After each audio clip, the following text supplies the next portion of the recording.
guys, it's Bella, Maker Mama Boss Lady behind Bella's Custom Crochets, and this is normally my podcast, just me, but today I have a co-host, guest star, person. Who are you? I am your oldest fiber friend. Well, I know who you are, but tell the people who you are. I am Emily, and usually I am not here, obviously. We are currently moving, and so since we're here, we're hanging out. I have my own podcast that's relatively new. A Rambling Yarn over on YouTube, if you want to go check that out. Do you have an Instagram? I do have an Instagram. It is EML_fiberarts. And I'm going to link down below to all of the places you can find me, as well as where you can find her and any, hopefully, patterns and stuff we talk about. I don't know if I said, I think this is episode 13 of my podcast. Normally, like I said, just me talking about crocheting, a little bit of knitting, but today we thought it would be fun. Hopefully it's fun for you. We've been talking about it for a long time, and normally we're not in the same state. So we're going to give it a go, and hopefully it's fabulous. But yeah, long-term friends. We met in first-ish grade. Somewhere around there. In a pottery class for homeschoolers. And we've had many adventures in crafty adventures since then. Crafts. I think we both picked up knitting around the same time, like high school, middle school. Yeah. And then, when did you start crocheting? Before or after? Oh, somewhere at the same time. Okay. Yeah, but not as seriously. Yeah, I feel like I'm the crocheter and she's the knitter, but we both do crossovers. Yes. Sort of. And we love the yarn. So we're going to tell you about all of that, I guess, today. And we have really sort of notes and a plan, but it might be a bumpy ride. It's going to be an adventure, guys. It's going to be an adventure, guys. So if you like us, you can like this video. You can go like her channel, subscribe, follow, whatever it is you people do. And we appreciate you. So we're going to get started. I have a little bit of admin-y stuff, but I'm going to do it at the end, I think. The only finished object I have is what I am currently wearing. Can I stand up? I can kind of stand up today. I don't know if that's beneficial to anybody, but I'm standing now. Alright, we're going to sit back down in slow motion. This is the Beachcomb Tee by Tiffany Lynn Hand Knits, and I had shown it on the last podcast. I'm going to grab the yarn labels. Oh my goodness. I'd shown it on the last podcast, but I wasn't supposed to show it to you in entirety, but I think this is coming out this Thursday, so when it goes live, where is the yarn label? When it goes live, it will... the podcast goes live. I'm speaking in nonsense. When the podcast is up and available, this shirt will be as well. It's in a tee and a crop version. It's knit, obviously. I can't find the exact tag, but it is Sassy Black Yarns. I never know. It's going to try and focus on you, I think. I don't know if it actually does facial, but whatever. Sassy Black Yarns. The color is Indigo Nights. And it is the first time that I used cotton / linen to knit with, and the gauge was a beast. But overall, I'm very happy with it. It's got this pretty little... Tiff is like the queen of herringbone. I love it. Herringbones it all up. So it's got this pretty herringbone detail here, and then on the bottom as well. My bottom one looks kind of a wreck, but it's got this neat little ladder doodad up the side. And it fits really nicely, and the cotton and linen is nice and breathable for summer, but it was hard to get gauge on. Just never knit with it before. So I will link that pattern down below because it will be available now. So both I'm excited. Yeah, it's nice. Both, I feel like I don't know. I'm going to move you a tiny bit and JoJo's going to yell at me. Look, now you have arms. Yay! But both the knitwear designer and the yarn are both Connecticut local, which is where I'm from. She's originally from, and Connecticut love. You have any finished objects? I only have one finished object. All right. Because my life is chaos right now. She's moving. She gets some break. Yeah, so I've been doing the box of socks. I'm far behind because life is life. Can you still enter to win the box of socks if you haven't done 12 socks? You know, I don't know. I can't remember. And if you do 12 socks in like the month of November, can you still enter them, or they have to be monthly socks? I feel like she was pretty lax on her rules. I feel like as long as you had 12 pairs of socks, that's it. You were okay. In a box. In a box. Not necessarily all the same sizes, but mostly the same size, maybe. I looked at it once at the very beginning of I think I joined it, and then I didn't do anything with it. So, I have these. This pattern I found, I cannot remember the author's name, but it's called Emily's Favorite Sock Pattern, which really I tried because of the name. And it has actually proven to basically so far be my favorite sock pattern, so much so that my June socks, I'm using the same pattern. I can't remember the colorway name, but it's just Patton's Croy. Oh, really? Yeah, it is. Oh, and I used size 2. I did circular. I had actually used this yarn last summer when I was remembering how to make socks and did my first pair of socks on circular needles. And they got really funky, and one was much longer than the other. So, since I liked the yarn so much, I decided to just scrap those socks and actually make socks that fit my feet. Is the pattern a free pattern? I believe it is. I'll try if it's not free, it's like $2. I don't know. It's a really simple pattern.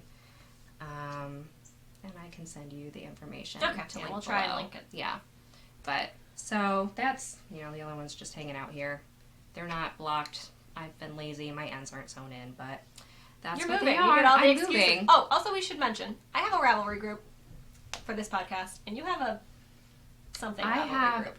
Yes, not for my podcast, but called Milso Makers, which is Military Significant Others. Just since we're all everywhere, it's nice to know where the yarn shops are and have that sort of community as well, as we're all kind of living a very nomadic lifestyle. So it's nice to have friends and connect that way. Not currently military, but my husband was Air Force, so been there, done that. And you're most welcome there too. Well, yeah, I'm part of the group. She's part of the group. I don't do anything there either, because Ravelry groups, that's okay, don't work for me.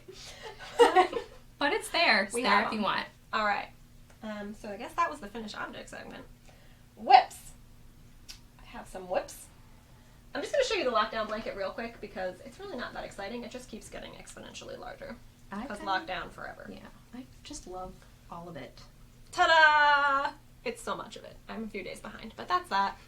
I've talked about it in many episodes, so we don't need to talk about it in great detail. There's nothing I can do. We have tried to make this show up on screen and not burn your eyes out. We can't. It's just the way it is. You can't take pictures of it. It's the brightest red of all time. So I'm just going to keep working on this and hope that someday lockdown ends and this doesn't fit like a California king-size bed. So that's that spiel. And do you want to throw in something? Whips. I guess I'll go with...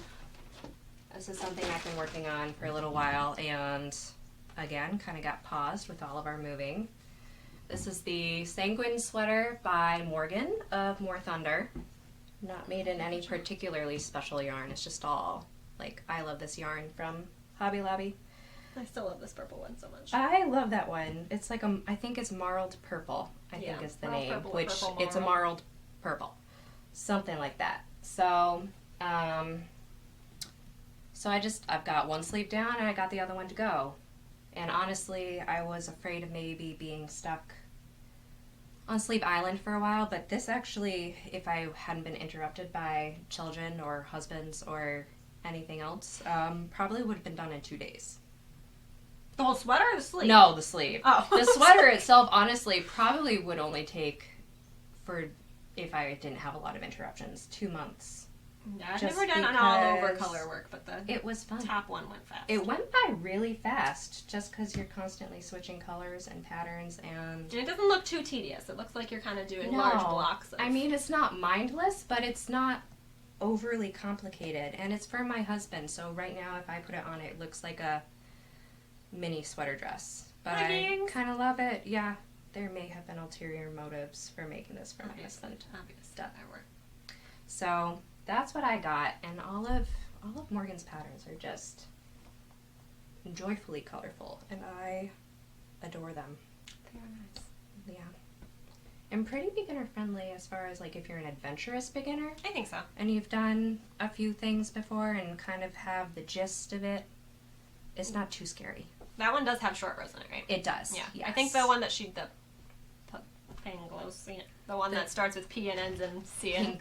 Pinglusian? I don't know. She just did a knit along with that one, and I think that one doesn't have short rows, so if you're intimidated by that, that's a all-over color work, but it's only 2 motifs, and that one should be beginner-friendly. And the short rows aren't even really No, they're not hard. There's not hard at all. so many tutorials on YouTube and so many variations that you can go and do really complicated ones or ones that are like just going back and forth. Yeah. So, or you could admit it if you wanted to, but that's not true. hard. No. So that's your whip. All right, this one's going to be kind of a long story. All right, so last time I talked to you, I think, we were talking about, I have 2 skeins of it left. 3 skeins? 2 skeins. This shibui yarn that I had obtained in a local yarn store. Yarn sale for 50% off. Normally shibui is pretty darn expensive. I think this one I got for half off of that price, but I think normally online I've looked and it's almost 22 for this little 25 gram skein. So it's pricey. Yeah. But it's beautiful. It is a blend of 48% recycled silk, 36% fine merino, and 16% cashmere. I don't know who picked those percentages, but that's what it is. And I bought it originally thinking they were 50 gram skeins.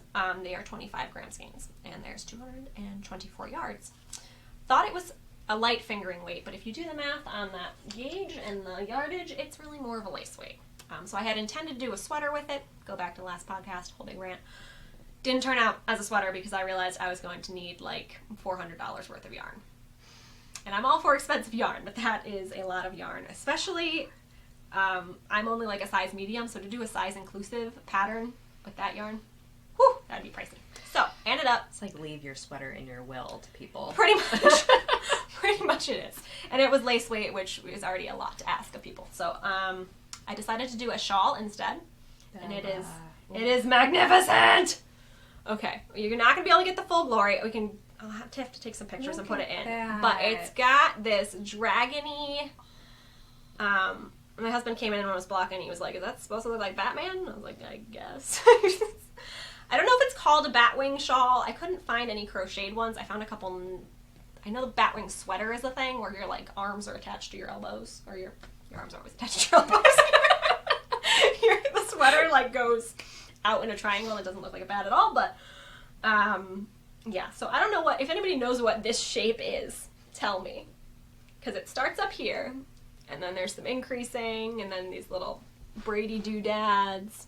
I love it. I don't know if you could see that because it's so lightweight, but if I put my hand behind it, it's got like this little Brady situation going down there. So I really like it. I have yet to weave in the ends. I was doing the first draft of the pattern. I need to write it up and hopefully get it out to testers, but this would be something to be released in the fall. I love that. It is really, really very lovely. And this purple is like my ideal shade of purple. I haven't decided. I usually wear my shawls like this. I don't usually do the over-the-shoulder thing, but I feel like with the cool batwing situation, it would be nice. You want to show that shape off. Yeah, so with like a maxi dress or something. I don't have anywhere fun to go, like a wedding or anything, but I feel like, can we see it? Look at it, it's great. I haven't decided. Do we think that I should put tassels on some or all of these batwingy situations? You know, I actually, when you had asked that question, I think on Instagram a couple weeks ago, I was going to text you and be like, so how do you feel about tassels or like small pom-poms or I feel like pom-poms might be too, yeah. I was thinking of doing like a picot edge thing, but I felt like it would detract from the... And then I couldn't decide if that was like a good idea or not, so then I never said anything. Like, I think I'm definitely going to make a tassel on... Well, I'm torn on this end because accentuate. Because the spoink and the end of the shawl are not in the same place. So I feel like I'd put the tassel here. I wouldn't put a tassel here and here. That would be overkill. That's a lot. So maybe the ends and then the center point? Or maybe on all. I think there's 7 of them. 7 point? I don't know. I'm going to try it out. I feel like it needs a little something on some of them. Just to like accentuate. Yes. But it blocked out really nicely. I was worried that the shape wasn't going to be obvious, but it blocked out super spoinkily. So we can see all the spoinks. I love it. But you feel it? It's so light. It's so light. Cashmere. Silk. Oof. Fancy. Yeah, that's a good... so that's definitely the fanciest yarn that I possess in my life. This is so gorgeous. It's almost like a super fancier version of that marled purple. Basically. Almost. It's basically the fancy version of Hobby Lobby marled purple. But I feel like it would make like a pretty like wedding shawl or something. I know a lot of people do lace weight shawls for weddings. I'm already married, so I don't need one. There's nobody I like enough to make one for. In case you're going somewhere. Yeah, I feel like if you had some, if have to anyone's love allowed somebody. to go anywhere ever again, that might be fun. I would have to love you like a whole awful lot to crochet something lace weight. Pretty much, yeah. You're pretty much my only yarn-worthy friend, and you're like married they have too, to. so. They also, they have to like really love yarn and to appreciate it.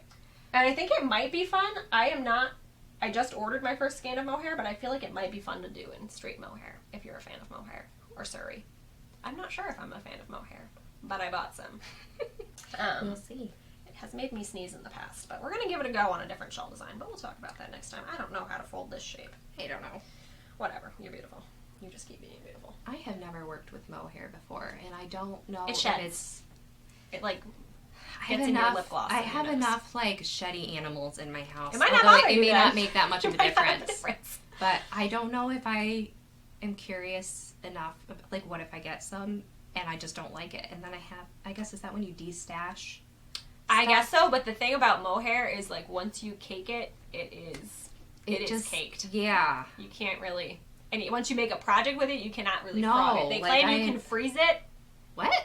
They claim that if you put it in the freezer for like an hour, that it like it stiffens enough that does it's not something gonna, like... that it's not gonna cling anymore, and you can But if you've held it double with like you're screwed. It's just don't make mistakes. I just with don't know mohair. if it's worth it. Yeah. I bought a skein. Stay tuned. All right. So yeah, I forgot to say I'm gonna call that the Forgotten Lore shawl. Which, if anybody knows the reference, it's from The Raven by Edgar Allan Poe, which I'm a big Poe fan.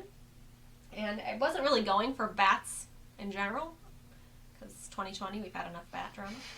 I don't know. I don't really know what it's supposed to be shaped like, but it reminds me of a dragon or a bat, or not really a raven, but it seemed like an appropriate name. And I really liked that poem. And back in like high school, I memorized the whole thing just because I don't remember all of it now. But I remember that. Yeah, a lot of it. You were very proud of that. But the first stanza, he's sitting and reading many quaint and curious volumes of forgotten lore when the raven shows up. So I just thought that was an appropriate name.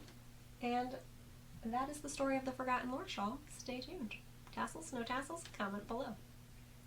Do you have any other whippy things?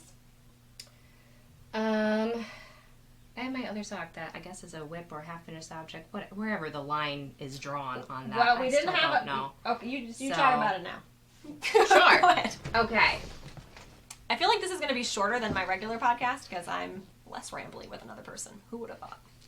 But I say that every time. Especially like the two of us together. Yeah, I don't know. Okay, so a lot of my projects have just been like thrown to the wayside and all of this, but I'm still trying to do the socks. So here's another Emily's favorite sock. The top is different on that one though, right? Yes, the other one I did I think just a 1x1 ribbing before going into the ribbing. It's just straight up the sock. Yeah. So this one I was like whatever, and I just went to, I think I started a few different times, and this just worked out better for me. So this yarn, the colorway is called Atlas, and it is on a merino cashmere nylon. I could not tell you the percentages. And do I have the ball band with me? They're usually, I think, 80, 10, 10. That's what I'm thinking. Yeah. That's 100. I think so. What you said. Sure. It's been sitting in my stash so long that I just haven't been. But this is hand-dyed by Taylor Earl by Fiber for the People, who is... Fiber for the People fan club. Basically, yeah. We fangirl hard. So I've had this for a while, and I just, I wasn't sure what I was going to do. But it did many fun just things. The color pooling, and it's striped, but it's, twisting and twirling. I did a, what's it called? Eye of Partridge heel. So that was fun. Don't look too closely. Being able to execute that with 2 toddlers in your life and possibly a husband that's not home is it was interesting. Impressive. And just the way it started doing micro stripes, and then the whole thing was an adventure. Literally sewed the toe up this morning. So we got one done. I just got to do the other one. That was on size 1 circulars. Chiago, they're so soft. That cashmere though. I was kind of worried because I don't know, I didn't want to make it into something that might just possibly be completely destroyed. And then, like, even though there is nylon in it, but I wasn't sure because I've never worked with cashmere before. And I actually emailed Taylor and was like, is this a good idea? Like, I will totally make something else with this beautiful yarn. They're luxury socks. Yeah, and she's like, no, they should be sturdy because you got the nylon and they won't just, like, be sitting there looking pretty. You'll actually be able to wear them, you know, as long as you take care of them, which you should if you're making anything with hand-dyed yarn or wool in general. So, half done. And you said you had a second skein of that too. I have a second skein of this. You could make nice mittens or hand warmers or something. That's what I was thinking. Yeah. I don't need two of the same size. No, I don't. I don't, because definitely have enough. Is your husband worthy of cashmere socks? No. No, he's not. No, he's not. And the man has very large feet, and that would... Last time I tried to make him socks, I actually used worsted weight yarn. Granted, that was back when, like, I absolutely hated making socks. It took me forever. It was a labor of love, and there was a lot of yarn mixing that shouldn't have been mixed, and it was before I really, did like... Did he wear them? He did, a few times. He would wear them when he was underway on the boat, like, you know, in February. He's pretty yarn worthy. He is. Socks. JoJo will only wear hats. Like, if I made JoJo a sweater, there is no way he is wearing it. Yeah. So he's not getting a sweater.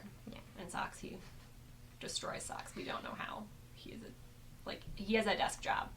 All of his socks have holes. I have socks that I've had since high school, and they do not have holes. And I worked as a waitress. Why are there holes in his socks constantly? We don't know. No. I think I would have to find him something besides wool, since he spends all day in, like, big military boots getting sweaty.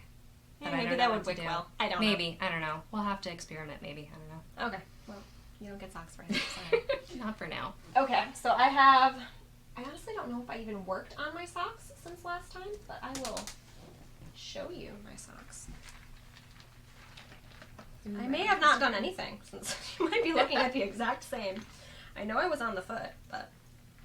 Alright, so these are the Rye Light Socks by Tin Can Knits. It is a free pattern, and it comes in both worsted and fingering weight. This is the fingering weight version. And it's just got this neat little... Do we know what it's called? I say this every time. It's not garter, because I knit one row, and then I knit one row, and it's in a round. I know it's got a name. It's got to have a name. Well, it's fabulous. And this yarn just really likes this little stripey action. Oh my gosh. I love how this is working up. I'm very happy with them. I've just had I was making a lace weight shawl, so I wasn't working on really. But the yarn, the orange is leftover Kitty Pride fibers. Oh, so one of a kind, so I don't know if you can get that again, but she does custom yarn, so you can do that. And then the main color is X & Co. I Could Live in Hope. And I just really like how it's working up in socks. I bought it originally not knowing what I was going to do with it, but I think socks are great. So yeah, I've started actually keeping track of how many rows I'm doing now, so I get a vaguely the same size sock. I'm impressive like that. Most of my first socks up until now, I just kind of held them up against each other and like, yeah, you're close enough. My feet actually aren't the same size, so it ends up working out. But yeah, need to finish the foot, do a toe. I don't use progress papers, so I can't tell you if I will be making progress next time, but there'll be socks eventually. Later, I want to see you knit with your fancy... I will show you right now. Because I still... Live action. Do you only get 3 of those? You only get 3. So these are Haya. I believe they're called flyers. That sounds right. Yeah. No, yes. Stop that. Well, this is the other pair. Haya flyers. Cat totally chewed on the bag. And they're the sharps. These ones are a size 1. These are 1.5. But you get 3 of them, and it's basically if your double-pointed needles and your circular needles got really friendly with each other and made a needle baby. So there's 3 of these. It's got a tiny little flexy thing in the middle, and then the typical Haya sharps. I hate double-pointed needles, and I do not like magic loop. I had tried the Xiaogu 9-inchers, the little ones, but those are very crampy. I can't do 9-inch. So crampy. So you have them, your front and your back basically, and it's nice because you don't really have to do markers as far as front and backs and heels and whatevers. So you have a front needle and a back needle, and then you just work with this one like you were doing double pointed. And then you just, you knit. You all know how to knit. I'm not going to knit this whole sock in front of you, but yeah, you work across the active needle, and then you know. So it's basically like working double pointed needles, but they bend. And there's only 3 of them. So I love them, and I don't think I will ever make socks on anything else because I just won't. I think that's what confuses me is because there's only 3, but if which now I haven't done it in so long, but if I use the double pointed needles, I usually have 3 active needles in the sock, and then I have a 4th one that I use to work. Yeah, well, this is the same concept, but you can get away with just the 2 because they bend. The double points, you can't do the bending. I don't know. I think they're marvelous. I know a lot of people like the magic loop or 2 at a time or whatever, but I think that this would be I like this. Definitely worth trying. They're a little pricey. I think they're like $28 or something dollars, but if it's the only needle I'm going to use, I'm okay with that. That's worth it. And I feel like, I don't know what size they go up to. I feel like they're only, because I would like to do sleeves on these, but I'm not knitting sleeves on a size 1, obviously. So I have the interchangeable Xiao Gu, and I do the magic loop, but I don't like the magic loop. Don't like it at all. Okay. And that's what got me knitting socks again, finding the magic loop. It's funny how people have different preferences. Yeah, it can be so different for doing the same thing. It's crazy. Well, all right. So this is me knitting a sock, guys. Look, I made progress. So now it's in the middle of a row, and we're just gonna put that over there. I love them. I definitely want to try them someday. They intrigue me. I can't wrap my head around it for whatever weird mental blocking. Well, I feel like when you're using the double points, you always have to have like a marker. I mean, I have a beginning of the row marker, but other than that, you just go around and around, and you can tell where the decreases are because they're in between the 2 needles. So I like that. All right. Other whip. Oh, I don't know what to even say about this. So after you were over on Friday, I got this random idea that I was like, I'm gonna make my toddler a dress out of granny squares. Yay! I love granny squares. Okay, so I like granny squares too, but I hate having to sew them together and sew in ends. So originally I was like, I'm going to make, so I have lots of scraps. Let me show you the yarn. Ooh. Lots of scraps of this. I only have 1 label, but it's Fair Isle Harbor, left over from many other garment and baby projects. This used to be available at Joann. I don't know if it still is. You can get it on the Fair Isle website. I'm not going to bother telling you the colors because I only have 1 label, but 50% cotton, 50% viscose from bamboo. It's very lightweight. The only thing that's not great about it for crocheting, didn't have a problem when I knit with it, but it has no twist to it. It is just like, where is the end of this yarn? Maybe it's the slightest twist ever, but it is very splitty because it's just like 8 or 10 or something strands of yarn just hanging out together. So with the crochet hook, it's kind of a pain. But I love it.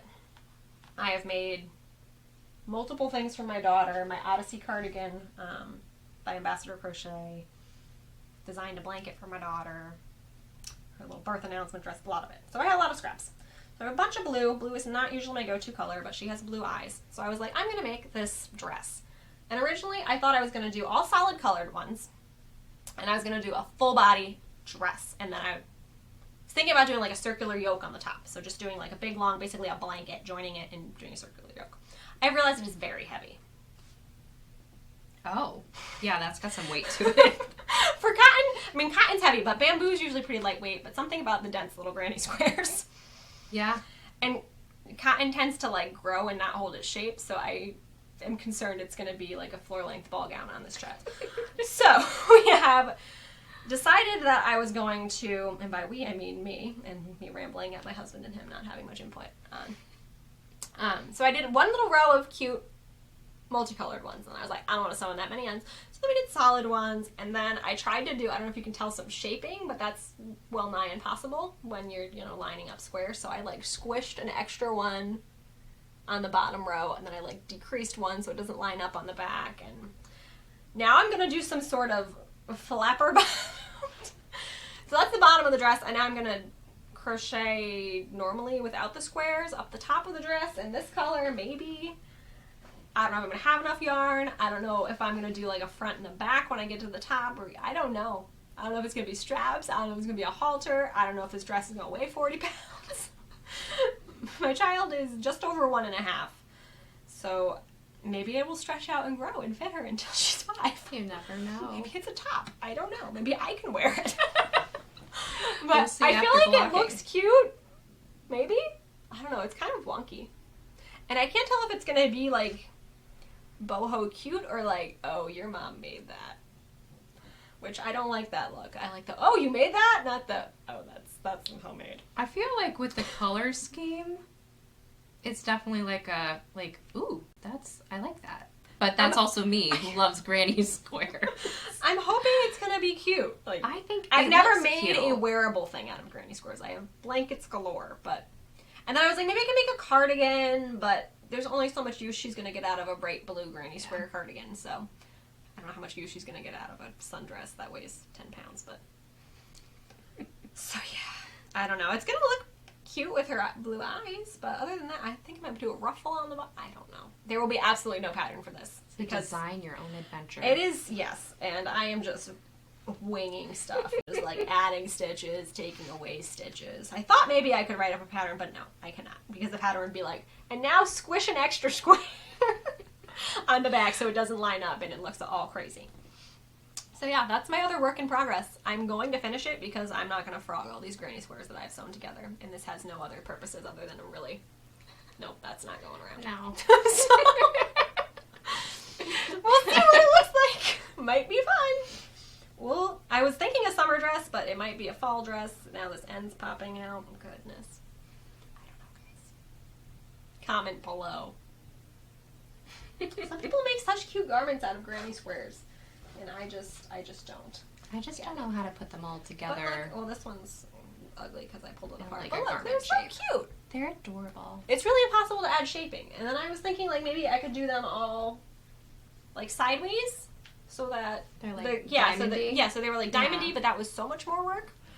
And I thought I was going to lay them out so that none of the same colors were, like, next to each other. And then we just threw that to the wind and whatever.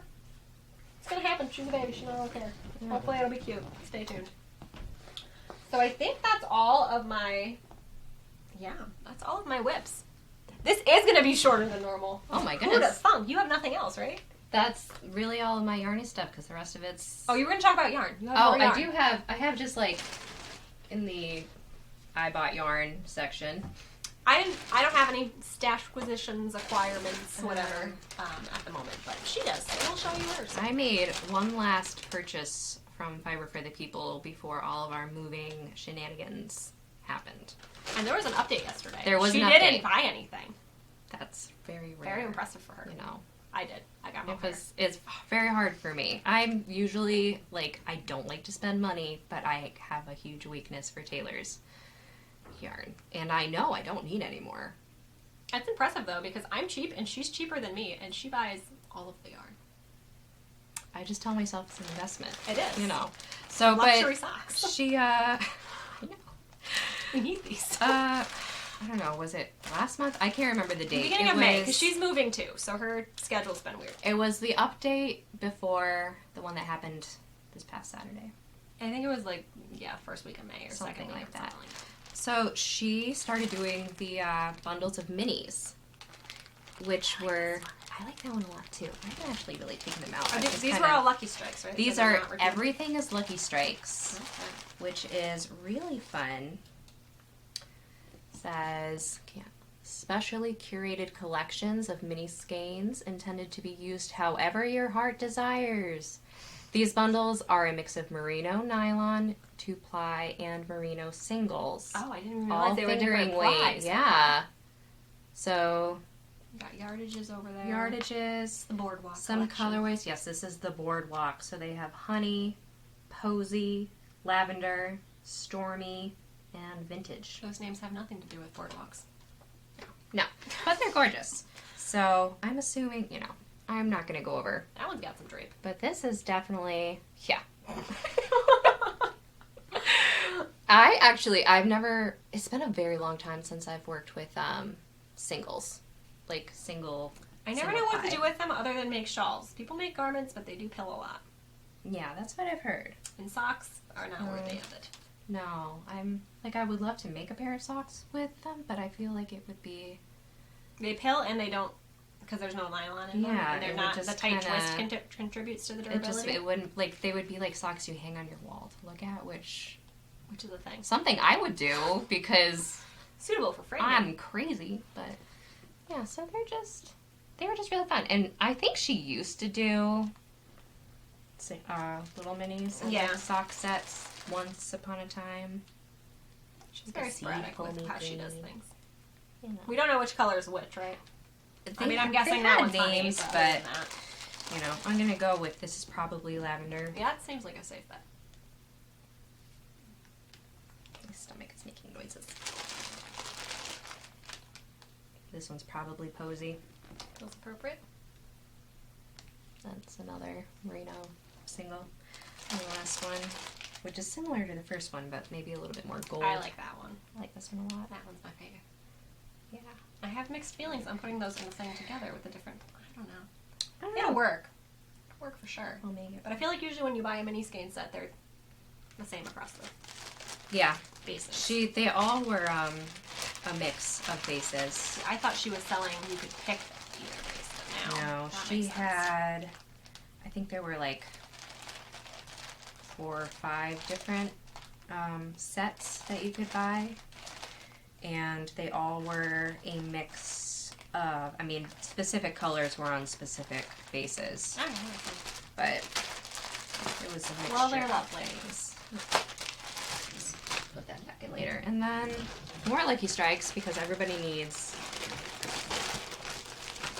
Lucky Strikes in their lives. I've talked about them before, but basically her Lucky Strikes are colorways that she like rinses off her pots and spoons and stuff and like just combines whatever's left, and it's magical. No waste. Or the least amount of waste as you possibly can Minimal waste. Minimal waste. That's what I'm looking for. Yeah, so this one was called Burnished. And it actually, I bought a color from her in the same, I think this is, merino nylon. It's 4-ply in fingering. And it reminds me of the colorway that she is, I think she's calling it Kalamata now. When I purchased it, it was called Claret or Claret. Still not sure how she was pronouncing it, but it reminded me of wine. I feel like that could be friends with those minis. I feel like it might be. I was also thinking I could make like stripy socks with this and the Claire Kalamata. Yeah.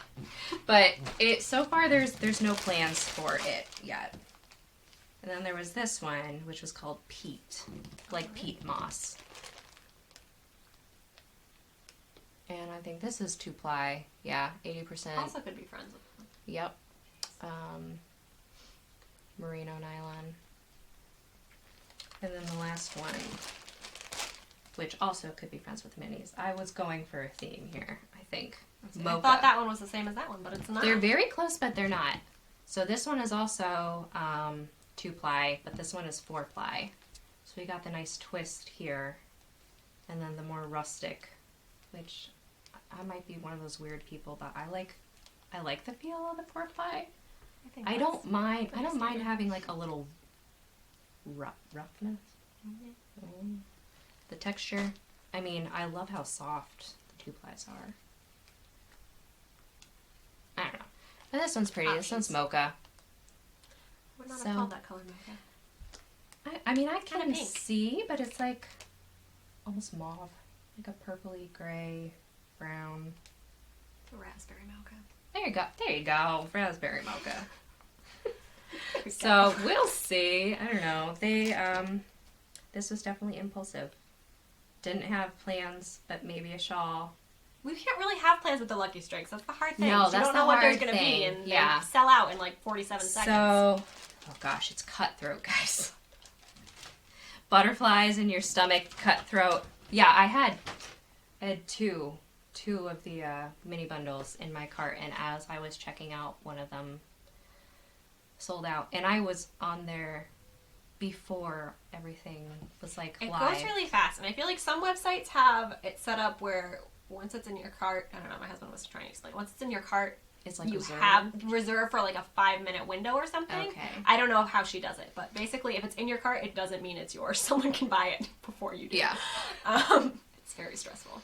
And when I bought stuff this Saturday, usually you make sure you log in ahead of time and you're ready and you have your credit card information in. And I had logged in, I think I opened it through Instagram, but then I decided to go back on Instagram because I was talking to you. So then I opened it in like my regular browser and then it wasn't logged in anymore when I went to check out. And I was like, no. So I had to... You gotta have your laptop, and then your phone. Well, I also had a sleeping baby. Oh, well, that doesn't make it difficult. So I was buried under a sleeping baby. Oh. Yes, usually I like shut myself in here. I'm like, Jojo, you take that baby. Fight for the people. So an update. It's serious. It's very serious. But yeah, so that's where I got the mohair. So that should be here in a couple weeks, days, whatever. I don't know. We're shipping down. I'm excited about that. But yeah, that's pretty much the content, I think. I'm gonna do a quick little admin-y, ranty bit. The chair makes noises, in case you're wondering. It's like a pleathery, leathery situation. So that's what that's about. Ravelry. Truck went by. I don't know if you're up to date on the Ravelry situation, but it's currently June 2020. Because everything goes wrong in 2020, so why not throw some Ravelry drama in there? A little something for the winners. Yeah. So if you have not been following, I'll try and link a couple resourcey bits, but it's been kind of updating day by day. But Ravelry, like 2 weeks ago, released a new look, which, by the way, still looks very dated. Ravelry, I don't know. I have a long list of complaints with Ravelry. Very long. We're not going to go into all of them. But basically, they updated their look from the pink and green with the llamas and the yarn ball and whatever to some very bright white. There was more puppy dogs involved, and they had all these new icons, and overall, I thought it was cute. An improvement, but still very dated, and a lot of drop shadows and stuff, and my web designer husband is like, no. Like, this is not better. So they updated it, and they didn't really tell anybody they were going to update it, and it kind of just was there. And I guess they did most of it themselves, hired a graphic designer or something, but none of them are professional web developers by trade, I don't believe. They're knitters. And there has been a lot of accessibility issues since then. Some of them they have fixed, some of them they have not. And as of right now, where we stand is they've fixed. Originally, there was a graphic on the login page that was like hot air balloons moving everywhere, and I think that was mostly the cause, but it has induced, I think, at least 8 medically recorded seizures, some of which were with people who had not had a prior history of seizures. And there was no warning or anything that came up, so if you were someone with seizures, you didn't know what you were getting into. Surprise! Yeah, so surprise, there's dogs and hot air balloons now.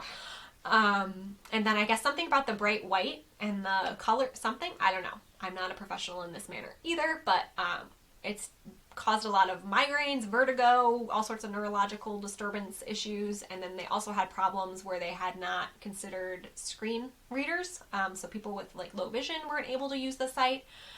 And yeah, for a site that claims to be like the most inclusive thing under the sun, we're not impressed. And they have put out a couple statements. They've put up some forums, but then they keep locking the forums and blocking people out of them, so that's not particularly inclusive. And then they put up a survey that was like, do you like the look? Does the look make you happy? Are you disabled? You can't do that. And they saved a bunch of people's information without telling them. And supposedly this had gone through like beta testing, but they haven't specified if any of their testers had a disability at all, or like who these people were, or if they tested it for more than 30 seconds, or... Yeah, so it's been very questionable. And they've put out a couple statements where they were like, well, we worked really hard on this and we like it. Because that's apologetic. And they're like, 92% of people like it. Okay, what about the 8%? Are they all having seizures? Because that's not okay. So basically what I want to say is, first of all, for me, I'm staying on Ravelry for now. We'll see how this plays out. It is my main source of income at the moment. I am not making money off the blog or the YouTube or anything else because I'm new at this. So pattern design is my main thing. I sell on Etsy. I have tried to sell on Lovecraft before and something went wrong, so I need to reapply to that. But all of my patterns are on Etsy, so if you don't want to go on Ravelry, that's out there for you. But I would suggest you do read up on this situation, even if you're somebody that doesn't have migraines or vertigo or anything. This is affecting too many people. Yeah. And they've made it so you can default back to the old look, but you have to log into the site to do that. So really what they need to do is make the old look the default and then pull this look and get it fixed. And I understand from a web design, whatever, it's complicated. They can't just like snap their fingers and fix it. But they've just kind of been like, we worked really hard and people like it. So, yeah. Ravelry, you gotta do a better job. But for now, even if it's not bothering you, I would encourage you to buy your patterns elsewhere and vote with your monies. And I would encourage you to default back to the old green and pink look, because right now they're saying I think 92% of people are using the new look. And maybe they haven't had a seizure, and that's fine if it doesn't bother you, but if it's bothering that many people, we need to fix it. Yeah. Especially, like, pandemic and everything, a lot of people are using this site for their mental health at this point. Mm-hmm. So it's kind of important that it's not causing people to be hospitalized. Yeah. And that's kind of important in a website. We don't need more hospitalization. Yeah. So we're really hoping Ravelry gets their act together and stops with their lousy apologies and actually fixes some of the problems, maybe pays somebody who's a professional and knows about accessibility in web design. I'm not a professional, but I know that this isn't okay. So I would just encourage you to vote with your money, vote with where you log in and use stuff, and go elsewhere. And if you can, fill out, I don't know if they fixed the survey as far as saving people's information or not, so I can't vouch for fill out the survey, but forums, contact, complain, make your voice heard so they can fix it. Mm-hmm. Because it's supposed to be for everybody. So that's my Ravelry rant. If you made it through this whole kind of high-speed, rambly podcast, I appreciate you. We appreciate you. Yeah. Like I said, all of our links are going to be down below if you want to follow me or her or both of us. I don't know if we're going to ever do this joint thing again, but if we end up in the same place at the same time. Who knows? Could be fun. We are going to be closer now. We are closer now, but we're like quarantined out of your state. So. That is true. So we'll see. But at some point we will see each other again and do yarny things. So thank you for being here. Thank you for watching. Like, subscribe, follow, love, all of that. And until I talk to you next, or you go visit Emily on her channel, happy making. Thanks, guys. Thank you. Bye.